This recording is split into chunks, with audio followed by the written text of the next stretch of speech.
आता छत्रपती शंभूराजे हे आपल्या तावडीत सापडत नाहीत, म्हणून औरंगजेब हताश होऊन त्याने आपल्या सगळ्या मोहिमा या विजापूर आणि गोवळकोंड्याच्या कुतुबशहाकडे वळवल्या.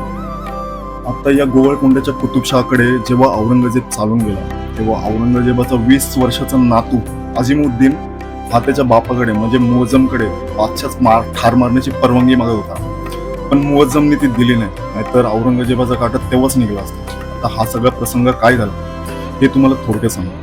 28 जून 1685 रोजी शहजादा मुअज्जम दुसरी फौज घेऊन गोवळकोंड्यावर गेला. ऑक्टोबरात हैदराबाद काबीज करून त्याने अतिशय लूट मिळवली. अबू हसन कुतुबशाह व्यसनाक्त होऊन गोवळकोंड्याच्या किल्ल्यात कोंडून बसला. त्याचे मुसलमान अधिकारी अगोदरच फितूर होऊन मुघलांस वश झाले होते. दिवाण मादनापंत यास कोणाची मदत नव्हती. औरंगजेबाने कुतुबशहाच्या अटी कळविल्या की ब्राह्मण अधिकाऱ्यांची डोचकी कापून आमच्याकडे पाठवावी आणि त्याबरोबर जवाईर, हत्ती, रोख पैसे, युद्ध सामग्री पाठवावी आणि विजापुरास इतपर मदत करणार नाही असे वचन द्यावे.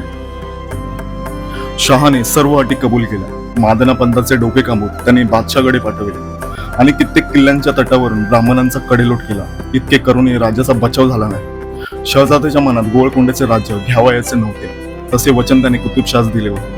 पुढे ते वचन मोडून गोवळकोंड्यात जिंकण्याचा हुकूम औरंगजेबाने मुअज्जम यास पाठविला. तो त्याने मानला नाही. तेव्हा हा मुलगा असा डोईजड झालेला पाहून त्यास मोठ्या युक्तीने बादशाने आपल्याजवळ बोलवून घेतले व त्याबरोबर मुअज्जमचा मुलगा सुलतान अजिमुद्दीन म्हणजे औरंगजेबाचा नातू 20 वर्षांचा तरुणबाळ पराक्रमी होता. त्यासही काही बक्षीस देण्याची फुलकरुणी दाखवून आपल्याकडे बोलवेल.